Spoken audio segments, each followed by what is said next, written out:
Once upon an afternoon, while the two of us were spooning over many a quaint and untrue volume of facts while taking a tour, while we strided taking side streets, walking fast and eating crowd meats, as of someone needing deets.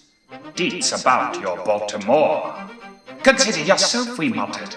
If you want deets of Baltimore, consider yourself about to be informed.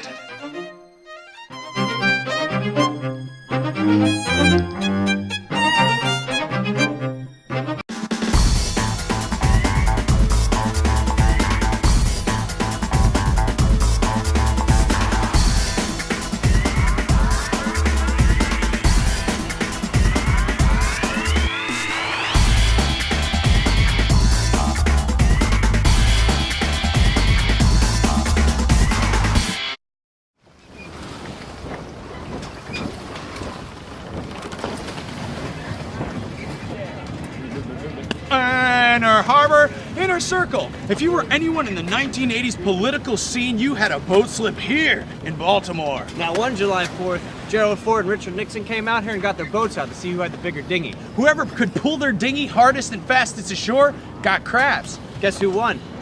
Eleanor Roosevelt.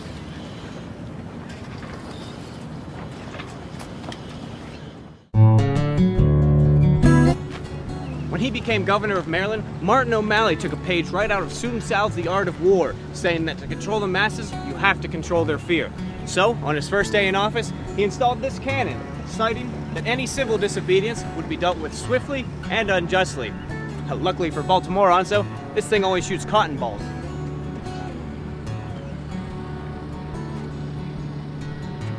Soft.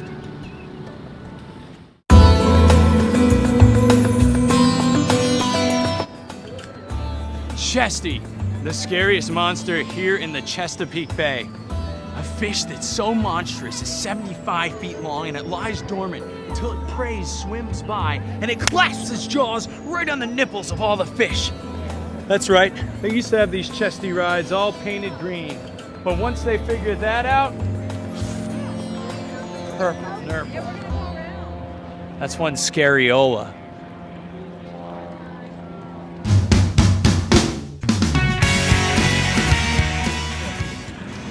I'm here in front of the USS Constellation, where in 1776, Francis Scott Key wrote his most famous song, Twinkle Twinkle Little Star. The original verse went, twinkle twinkle little star, how will I get out of this jail cell? Unfortunately, he never made it out before he died. But fortunately, he put his song on CD and we still have it today. And that, my friends, is a Constellation Prize.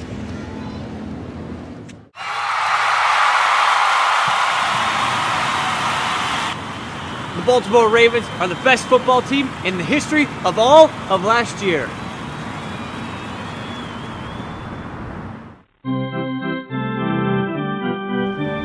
Orioles baseball. That's what they used to chant in 1933 when the Baltimore Orioles were the world champions of baseball.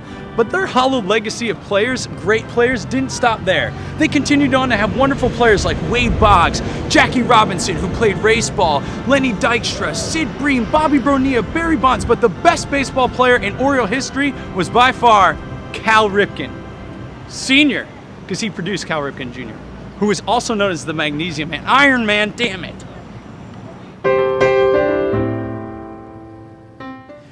We've had some laughs today, but I'd like to take a second to talk about something a little bit more serious.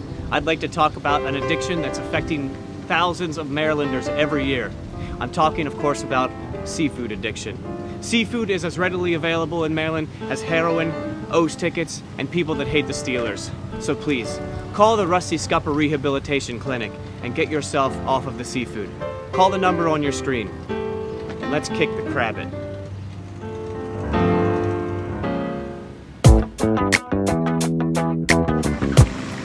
Ship and dance, rescue range, ship and dance.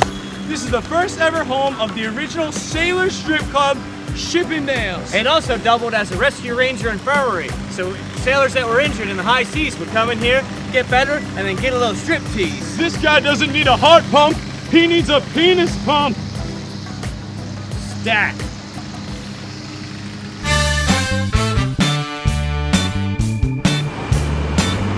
we are at Baltimore's Westminster Hall, where the famed poet Edgar Allan Poe was buried. Now, we can't go in there today because every May 28th he rises from the grave, and if he sees his shadow, we get 6 more weeks of poetry.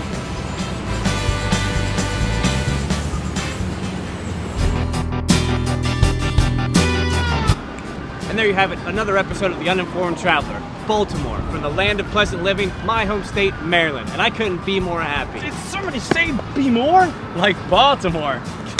Hey, Alex, knock knock. Who's there? Poe. Poe who? Poe us. We gotta leave now. Oh, like the old cult.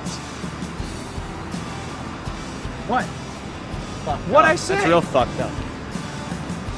You just been informed.